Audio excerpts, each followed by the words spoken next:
Après les violences qui ont suivi la victoire du PSG le week-end dernier, le ministre de la Justice veut frapper fort, peine minimale, fin du sursis et des aménagements automatiques. Mais les magistrats montent au créneau ces dernières heures. Laure Becquot, procureur de Paris, affirme ce matin que 90% des dossiers ont déjà reçu une réponse pénale. Et Rémi Yates, procureur général près la Cour de cassation, disait hier, il faut laisser les juges faire leur travail dans la sérénité. Alors parlons vrai, est-ce que des peines avec sursis ou des TIG sont dissuasives des travaux d'intérêt général contre la récidive selon vous? Et à cette question, peine symbolique pour les casseurs, la justice est-elle déconnectée? Vous dites oui à 97%, vous voulez réagir. Le 0826 300 300 avec nous. Evelyne Sirmarin, magistrate et ancienne présidente du syndicat de la magistrature. On va faire un tour de table. Philippe Bilger. Je me demande, dans la mesure où Evelyne Sirmarin est régulièrement invitée pour que je lui apporte la contradiction, si elle n'a pas une chambre à Sud Radio, parce qu'elle est... c'est assez extraordinaire, ça doit être le progressisme de notre ami Philippe David. Je vous en prie. Mais sérieusement, je trouve que les magistrats, ceux qui ont été nommés, dans leur déclaration, ont montré qu'ils étaient totalement désaccordés avec la majorité politique qui a exprimé le désétonnement, voire de l'hostilité à l'égard de décisions qui n'apparaissaient pas à la hauteur, et du sentiment populaire qui partageait la même impression. Je suis tout de même très étonné. Je vais aller très vite là-dessus. À partir de ce qui s'est passé depuis le 31 mai, on peut ou adapter les critères conventionnels, traditionnels de la justice pénale.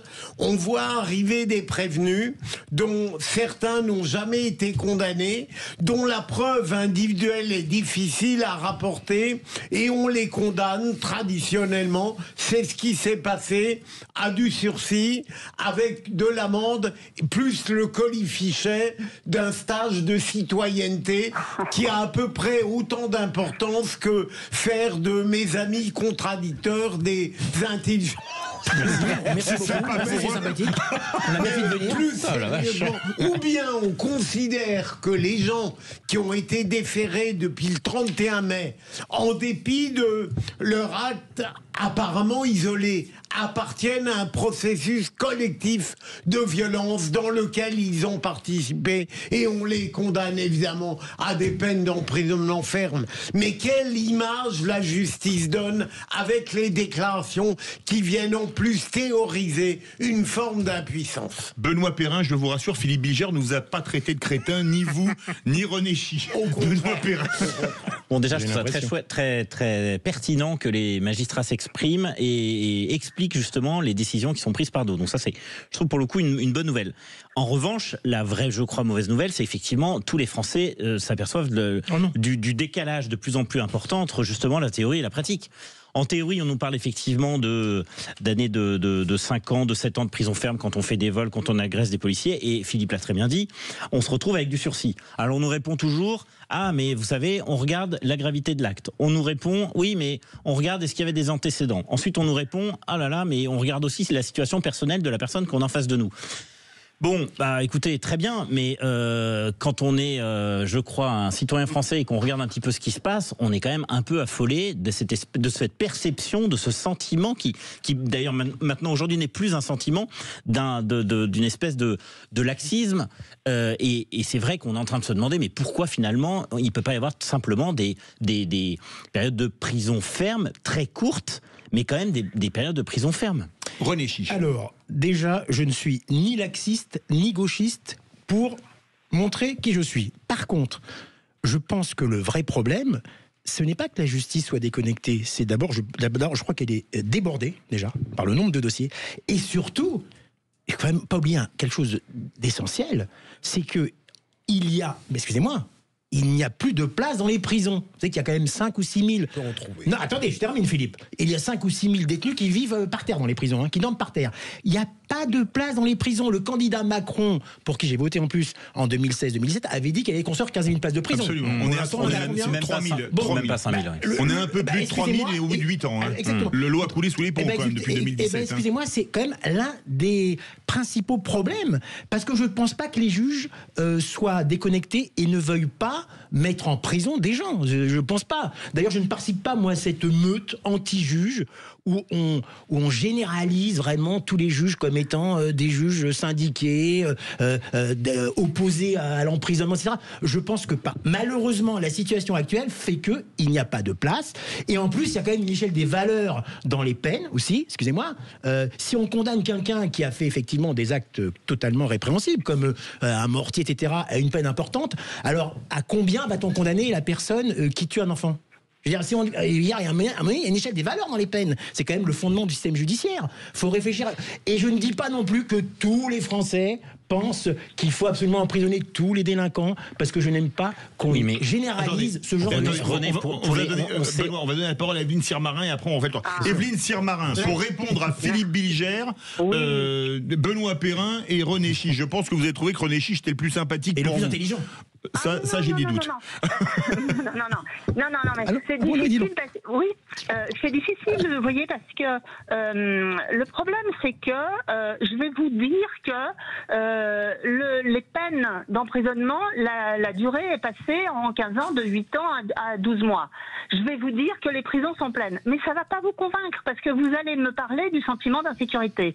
Et pour revenir à cette audience, et pourtant les chiffres sont clairs, la justice n'est pas du tout laxiste, elle condamne de plus en plus, elle est très lente, c'est tout le problème. Mais pour cette audience, vous avez eu des peines jusqu'à 15 mois fermes. Vous avez eu des peines avec sursis. Alors, vous allez me dire, oui, le sursis, c'est de la blague, ça sert à rien. Mais écoutez, le sursis, il y a à peine 15% de récidive. La plupart des gens avec le sursis, ils ont compris, ils recommencent pas, parce que justement, ils ont une insertion. La personne qui a un boulot, un logement et une situation de famille stable, elle récidive pas. Donc, c'est ça qui compte, en fait, pour la société. Mais ça, j'ai l'impression que c'est pas entendable. On préfère penser qu'il y a que la prison qui marche. Or, la prison, ça ne marche pas.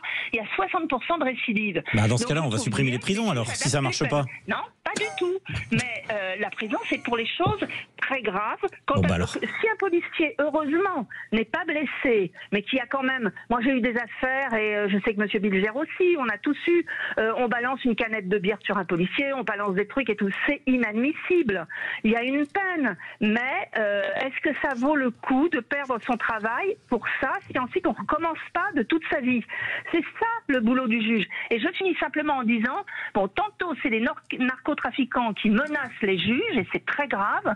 Et puis alors, tantôt, c'est les politiques qui disent que ça ne va jamais. Que ce soit les comparutions immédiates, que ce soit l'affaire Le Pen, les affaires Sarkozy, ça ne va jamais. Donc il faut laisser effectivement les juges apprécier et ne pas changer tout le temps tout le système pénal. Philippe Bilger. Ma chère Evelyne, si vous le permettez, je ne vois pas où vous êtes allé chercher le fait que 4% des gens condamnés 15 ne récidivent pas. C'est l'enquête INSEE 2021, figure 2, sécurité et société. Regardez l'enquête. Et ensuite, bien sûr, la prison, il y a une récidive pour une raison simple, c'est que ceux qui sont mis en prison, la plupart du temps, ne sont pas guéris par l'emprisonnement, n'ont qu'une envie, c'est de renouveler à la sortie.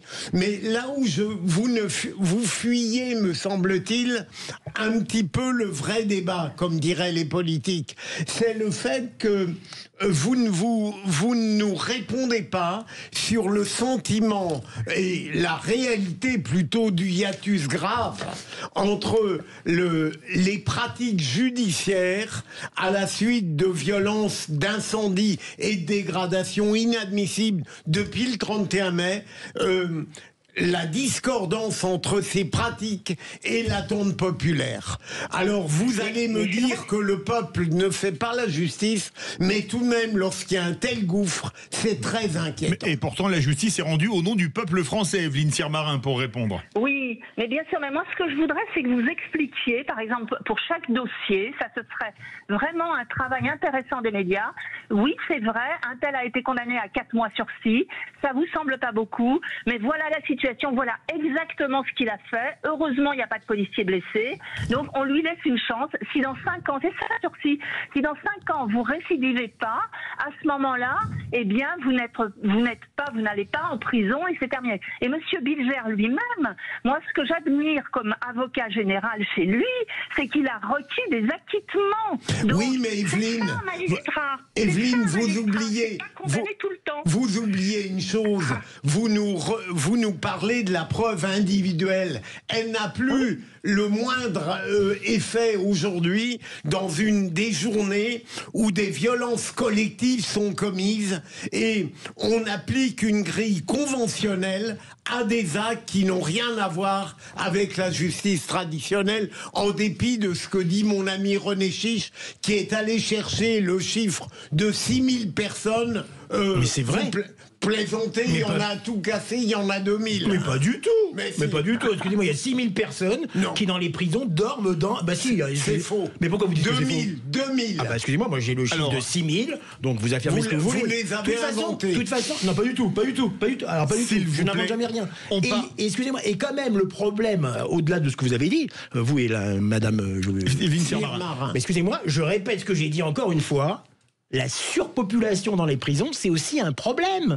Non, c'est pas un problème. Mais non, c'est pas un problème. Ah, c'est pas un problème. D'abord, il faut construire des prisons. C'est-à-dire que quelqu'un qui jette une canette, vous allez le mettre dans une prison, alors que finalement, il n'y a rien à y faire. Et l'arbitrage à faire entre une surpopulation et la gravité d'une transgression, j'hésite pas une seconde. Alors, permettez-moi de dire, moi j'ai vu un cas de quelqu'un qui s'est retrouvé en prison, qui était quelqu'un de très connu, c'était un chanteur à succès dans les années 70. Oui. Mais je vais vous dire qui c'était. Non, Patrick Topalov. Oui. Parce qu'il a eu un divorce au moment où il gagnait beaucoup d'argent. Il n'en a plus gagné du tout. Il ne pouvait pas payer la pension alimentaire. Il s'est retrouvé en prison parce qu'il ne pouvait plus payer. Non, mais c'était pas de la mauvaise foi. Non, mais lui, il allait en prison quand même. Non, mais attendez, lui, il allait en prison. Mais non, on parle d'actes de violence de gens qui agressent des policiers, qui pillent dans des magasins. Objectivement, c'est plus grave de piller un magasin que quand vous ne pouvez pas payer parce que les décisions étaient prises avant. Exactement, on est bien d'accord. On part au 0826 300 300. Benoît de Limoges.